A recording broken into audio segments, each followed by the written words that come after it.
നമ്മുടെ മാമ്പഴ പുളിശ്ശേരി ഇവിടെ റെഡിയായിട്ടുണ്ട്.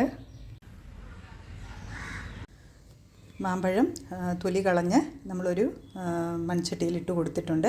അതിലേക്ക് നെടുകെ കീറിയ 2 പച്ചമുളക്, കുറച്ച് കരിവേപ്പില, കുറച്ച് മഞ്ഞൾപ്പൊടി, അതുപോലെ തന്നെ കുറച്ച് മുളക് പൊടി,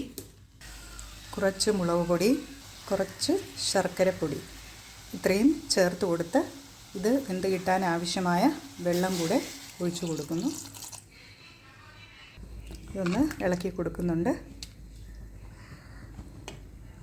ഇത് നന്നായി ഒരു 3 മിനിറ്റ് നന്നായി അടച്ചു വെച്ച് മീഡിയം ഫ്ലെയിമിലിട്ട് ഒന്ന് വേവിച്ചെടുക്കണം.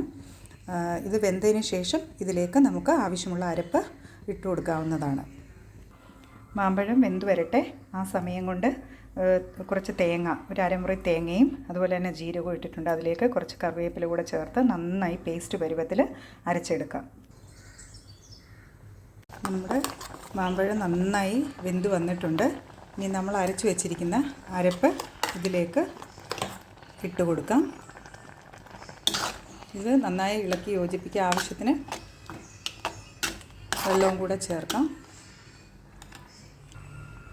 അരപ്പിൻ്റെ കൂടെ ആവശ്യത്തിന് ഉപ്പ് കൂടെ ചേർത്ത് നന്നായി ഇളക്കി കൊടുക്കുന്നുണ്ട്.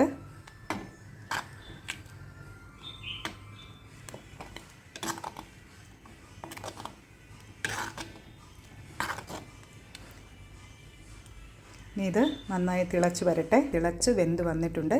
ഇനി ഇതിലേക്ക് കുറച്ച് തൈര് നമുക്ക് ഒഴിച്ചു കൊടുക്കാം.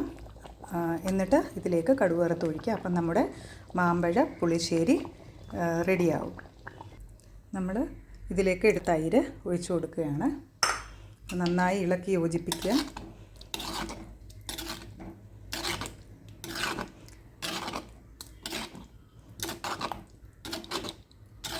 ഇനി ഇതിലേക്ക് കടുക് പൊട്ടിച്ചൊഴിക്കാം. ഒരു പാൻ അടുപ്പത്ത് വെച്ച് കുറച്ച് വെളിച്ചെണ്ണ ഒഴിച്ച് കൊടുത്തിട്ടുണ്ട്. അതിലേക്ക് കടുക് ഇട്ട് കൊടുക്കുന്നു.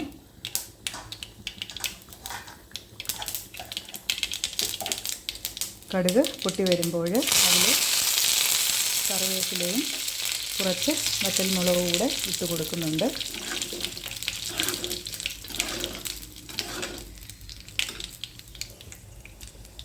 അത് നമ്മൾ എടുത്തു വച്ചിരിക്കുന്ന മാമ്പഴ പുളിശ്ശേരിയിലോട്ട് ഒഴിച്ചു കൊടുക്കുകയാണ്.